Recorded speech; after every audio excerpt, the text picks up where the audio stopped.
esa palabra que hoy día cambie, que rompa, que parta lo que dice el libro de Hebreos, ¿verdad? Ese doble filo. Amén. Así que denle un aplauso al Señor por la vida de Grisel Sánchez, que ella nos comparte en esta noche. Gracias. Dios te use, Grisel. Amén. Dios le bendiga, iglesia. ¿Cómo están? Bien. Hay mucho ánimo. Hay una unción muy bonita, ¿verdad que sí? Póngase sobre sus pies, vamos a orar. ¿Están contentos? Cierre sus ojitos, levante sus manos. Vamos a darle gracias a Dios por este tiempo. Gracias, Padre Celestial. Gracias, Señor, porque tú eres bueno, eres fiel. Dios mío, te amamos, te bendecimos. Abra su boca y dígale: Señor, te amo, te bendigo. Gracias porque me tienes aquí, porque hasta aquí me has ayudado, Señor. Gracias. Gracias, Señor, porque sabemos que tú has enviado tus ángeles, Dios mío, alrededor de este lugar, Padre. Gracias, Señor, porque hoy vamos a recibir tu palabra, Señor.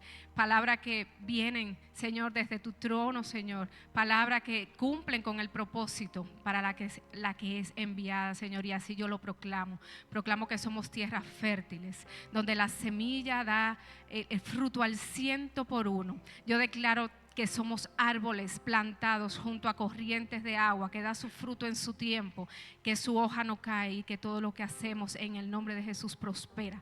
Gracias, Señor. Gracias, Padre. En el nombre de Jesús yo proclamo que tu palabra hoy trae libertad. Que tu palabra hoy, Señor, trae gozo al corazón. Que tu palabra hoy, Señor, nos transforma, Padre. Oh, Padre Celestial, en el nombre de Jesús, gracias. Gracias. Quédese así como está. Vamos a leer en el Evangelio de Juan, capítulo 2.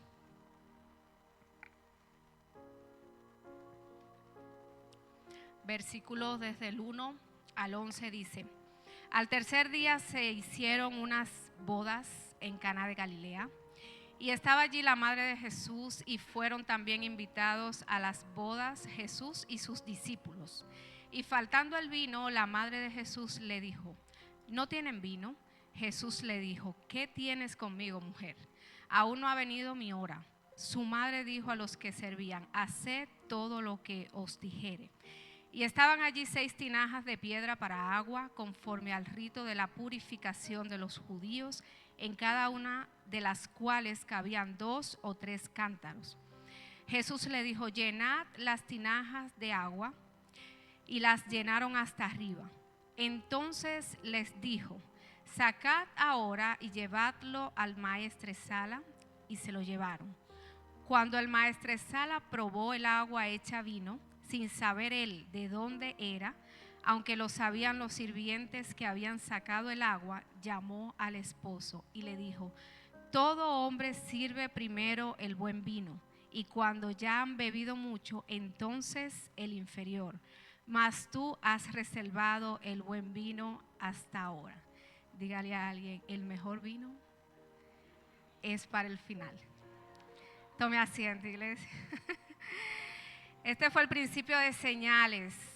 Bueno, hoy iniciamos una nueva serie. ¿A quiénes les gustan las series? Hoy iniciamos una nueva serie, Las 7 señales de Jesús. Y empezamos con la primera señal, que es la conversión del agua en vino. Voy a poner un breve fundamento antes de entrar en la palabra.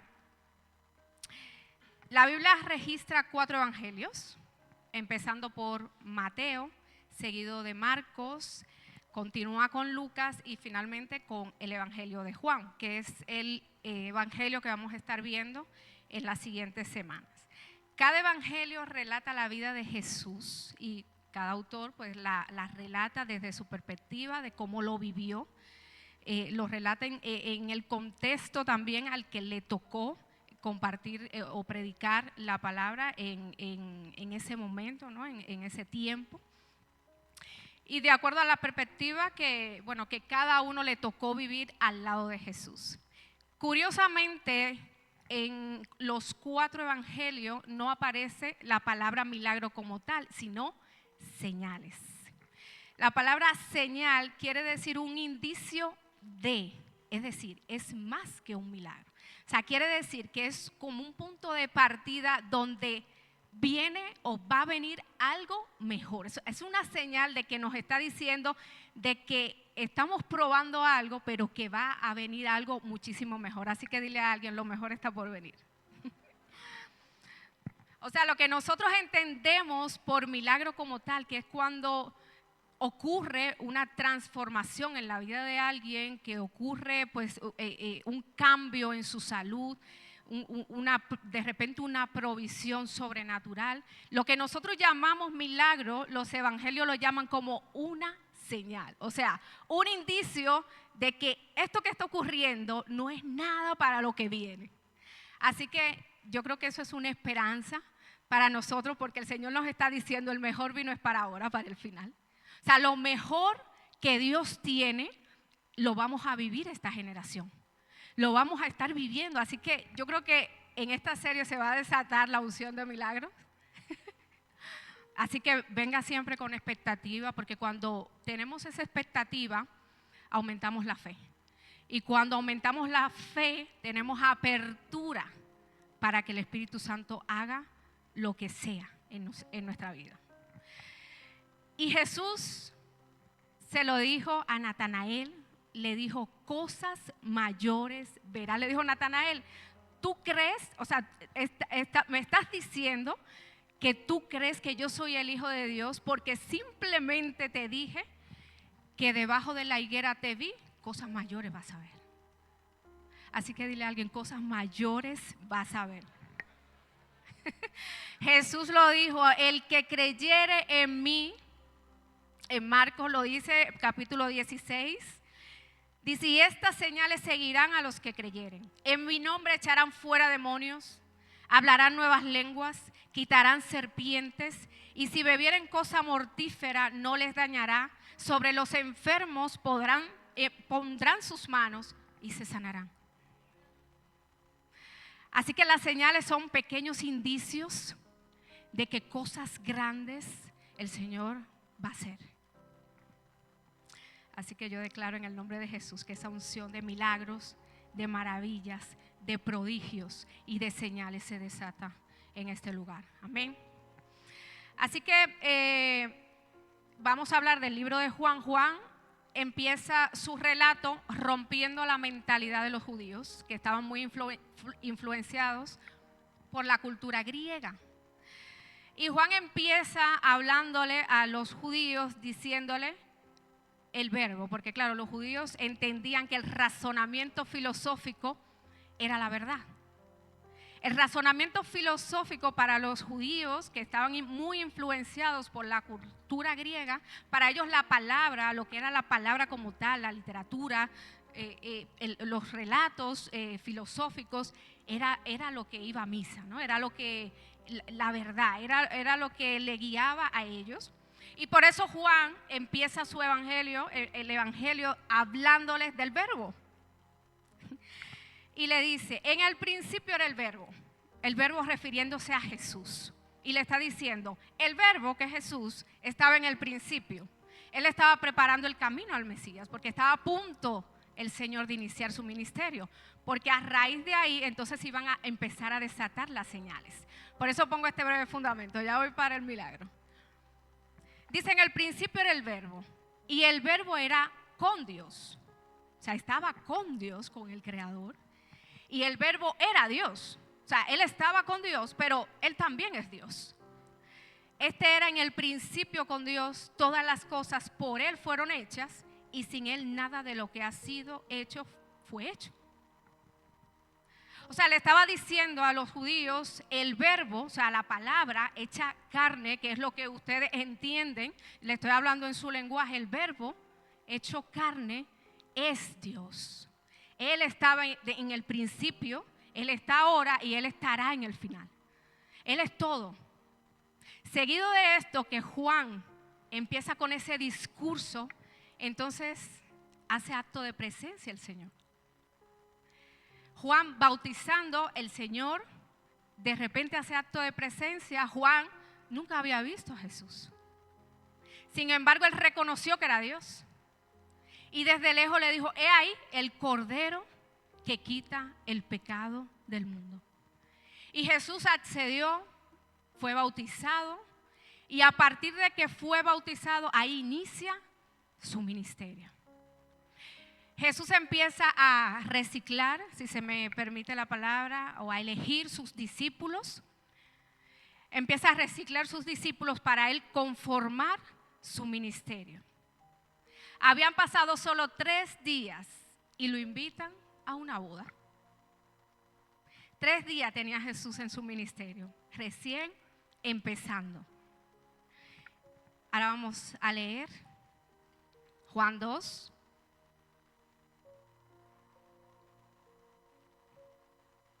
Desde el versículo 1 al 5. Lo vamos a leer otra vez. Dice, al tercer día de que Jesús inicia su ministerio, al tercer día se hicieron unas bodas en Caná de Galilea. Y estaba allí la madre de Jesús y fueron también invitados a las bodas Jesús y sus discípulos que ya él había elegido. Faltando el vino, la madre de Jesús le dijo, no tienen vino. Jesús le dijo, ¿qué tienes conmigo, mujer? Aún no ha venido mi hora. Su madre dijo a los que servían, haced todo lo que os dijere. Los judíos, la cultura judía estaba llena de rituales. Todavía conservan algunos ritos, ¿no? Con lo cual el vino en una boda era simbología de que, primero de alegría, pero era simbología de que esa pareja que se estaba casando iban a ser felices. Y que se terminara el vino en una boda era como un significado de humillación. Era como que esa pareja no iba a ser feliz, le iba a ir mal, era como un augurio de que todo iba a ir mal a partir de ahí porque ellos creían en esos ritos, ¿no? En que si se acababa el vino eran como supersticiosos, ¿verdad? Y Jesús le dice a la madre, le habla como Dios, no le habla como hijo, porque no le dice madre, le dice mujer, no ha llegado mi hora. Jesús tenía 3 días en el ministerio y le estaban desafiando a hacer un milagro. Y Jesús accede, ¿no?, al anhelo que esta mujer le está pidiendo. Porque esta mujer, si fue invitada a la boda, es porque ella era amiga íntima de los novios. Ella intercedió por sus amigos. ¿Cuántos interceden por sus amigos? Por aquello que realmente le duele. Esta mujer literalmente se paró en la brecha entre el problema y Dios. Intercedió. Ella tenía un deseo, un anhelo, y era que sus amigos no fueran humillados.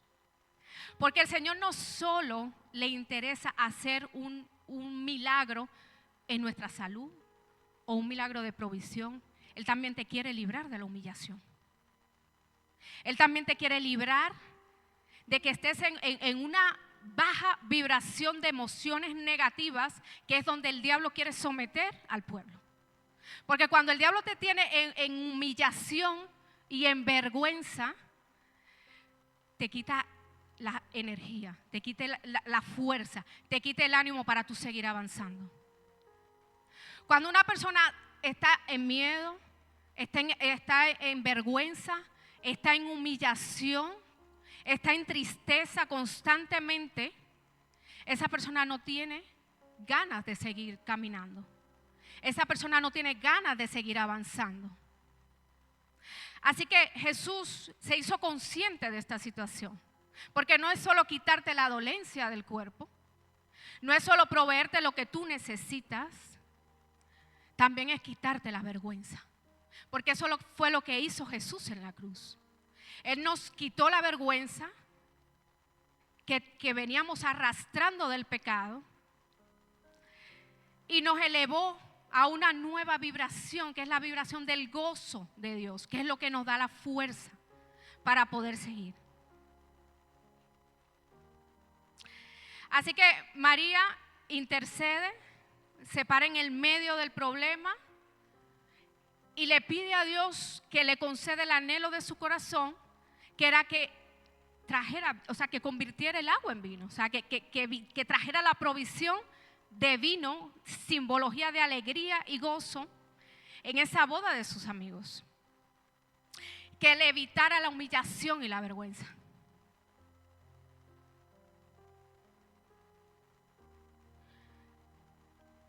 Y el Señor, que es en extremo bondadoso, Él accede a los anhelos de nuestro corazón. Todos tenemos anhelos, ¿verdad? Dice el salmista: deleítate a sí mismo en el Señor, y Él te concederá las peticiones de tu corazón. Cuando nosotros alineamos nuestros anhelos y nuestros deseos, y esas peticiones las llevamos delante del Padre, y están alineadas a la voluntad del Señor, Él concede los anhelos de nuestro corazón. Así que el diablo quiere cansarte, quiere humillarte, quiere que vivas en vergüenza. No le interesa que tú sigas avanzando, no le interesa que tengas energía, ni que avances, ni que tengas alegría, ni gozo. Porque entonces de esa manera eres una presa fácil para que te quedes estancado. Pero en el nombre de Jesús somos de los que avanzamos. Así que dile a alguien: avance en el nombre de Jesús.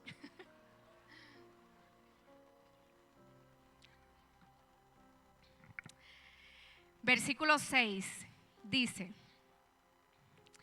y estaban allí 6 tinajas de piedra para agua, conforme al rito de la purificación de los judíos, otro rito, en cada una de las cuales cabían 2 o 3 cántaros. Jesús les dijo: llenad estas tinajas de agua, y las llenaron hasta arriba. El rito de la purificación, para ponerles en contexto, era otro rito más de los judíos que utilizaban antes de comer o de una celebración. Se lavaban las manos con la intención de purificarse el alma, los pecados, para purificar su vida. No para limpiarse las manos por higiene, sino para purificar su vida. Sin embargo, aquí dice que habían 6 tinajas vacías.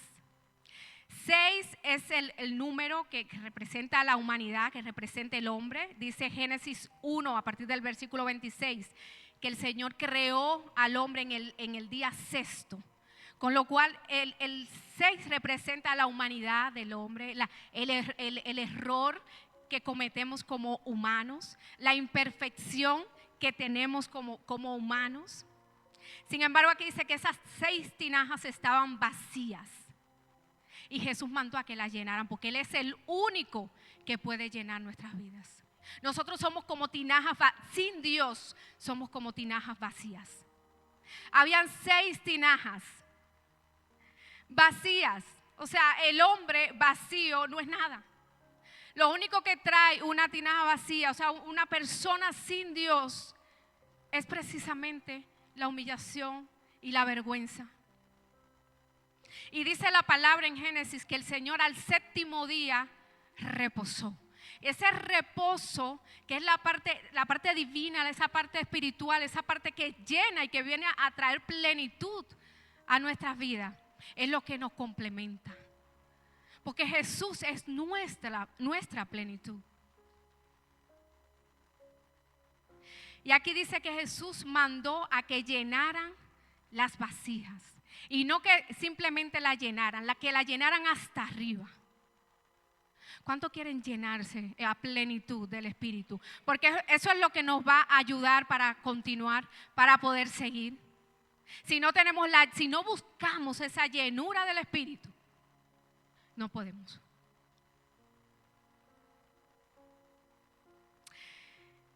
Y aquí hay algo muy interesante. Y es que Jesús manda llenar las tinajas. Él tenía poder o tiene poder suficiente como para hacer que apareciera el vino. Pero Él quiso contar con los que estaban ahí.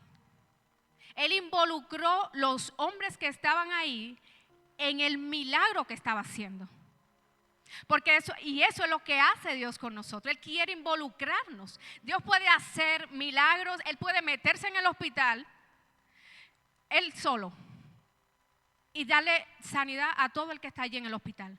Pero Él cuenta contigo y conmigo porque Él nos quiere involucrar en sus negocios. Él nos quiere involucrar en sus asuntos del reino. Él no lo hizo solo. ¿Cuántos están dispuestos a que Dios le involucre? Porque tenemos que estar dispuestos, tenemos que estar disponibles.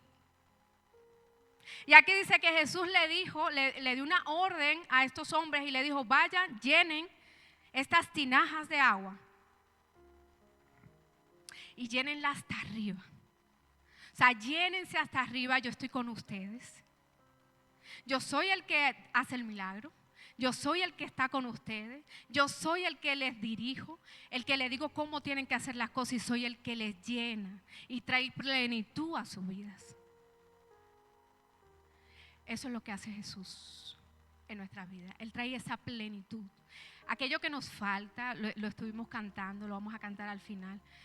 Aquello que nos falta, Él lo complementa. Aquellas áreas que están vacías, Él viene a llenarlas. Por eso necesitamos estar delante de Él cada día, reconocer cuáles son esos vacíos que tenemos y decirle, ponernos delante del Señor y decirle, lléname. Lléname, porque una vasija de barro sin la plenitud de Cristo es simplemente una vasija de barro. Vacía. Necesitamos la llenura, da lleno, plenitud de Jesús. ¿Cuánto quieren esa plenitud de Jesús? Levanta tus manos y di, yo necesito tu plenitud, Señor. Proclámalo en el nombre de Jesús y di, Señor, lléname, yo necesito tu plenitud. Porque Él es la fuente de vida. Y en su presencia hay plenitud de gozo. En el Salmo 16:11 dice, me mostrarás la senda de la vida. En tu presencia hay plenitud de gozo, delicias a tu diestra para siempre. En su presencia tenemos esa delicia, tenemos esa llenura, tenemos esa plenitud. Y ese gozo nos da la fuerza. Ese gozo quita toda tristeza, quita toda vergüenza, quita toda humillación.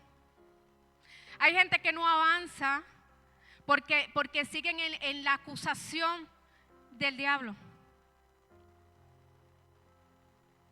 Y hoy tienes que romper eso hoy. Porque Jesús vino a llenarnos y Él no tiene acepción de personas. Él nos llena a todos, a todo el que quiera. Así que los judíos seguían en sus ritos y Jesús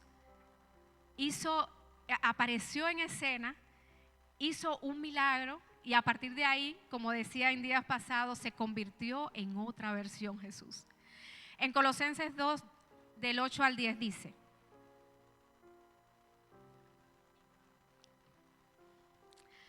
mirad que nadie os engañe por medio de filosofías y huecas sutilezas, según las tradiciones de los hombres, conforme a los rudimentos del mundo, y no según Cristo, porque en Él habita corporalmente toda la plenitud de la deidad, y vosotros estáis completos en Él. Dile a alguien, estás completo en Cristo.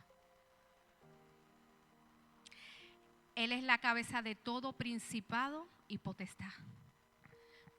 Porque el nombre de Jesús está sobre todo nombre. Así que en Cristo somos completos. No necesitamos otra cosa, necesitamos a Cristo. En el versículo 8 dice, entonces les dijo, sigo en Juan 2, versículo 8.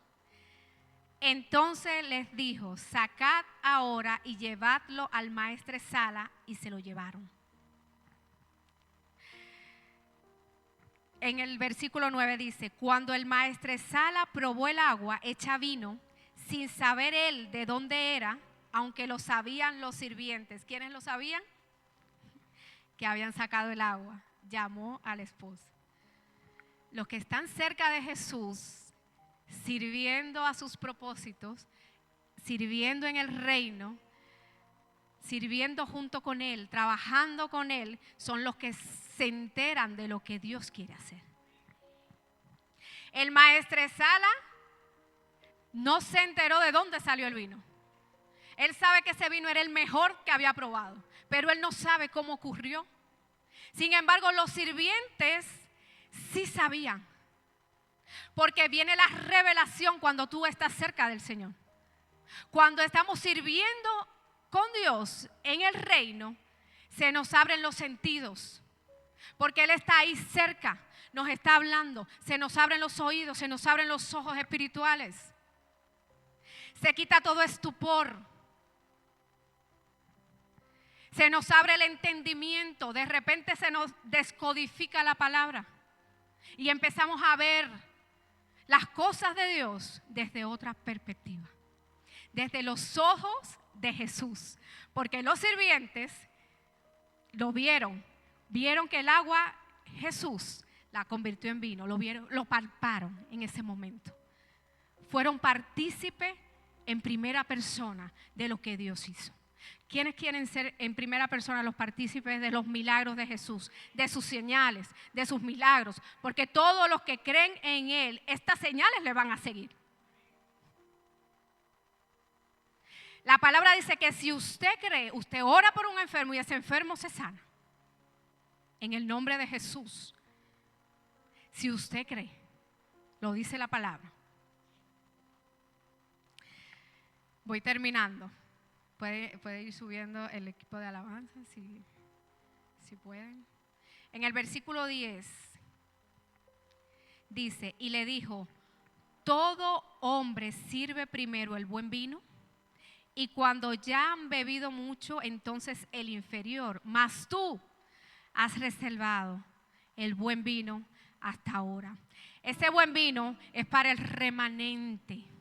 Ese buen vino es el gozo del Señor que nos da energía, que nos da vigor, que nos da fuerza para continuar y para seguir trabajando en el reino, para seguir haciendo lo que Dios nos está mandando a hacer, para cumplir sus propósitos.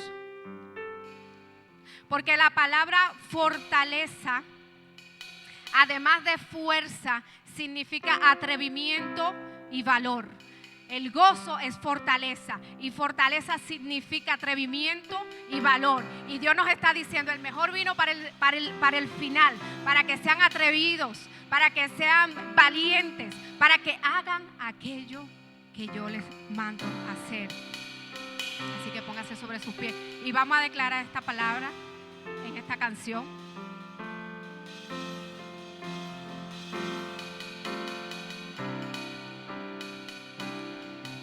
Proclame que el mejor vino es para ahora. Levante sus manos, sumérjase en el Señor. Él es nuestra plenitud.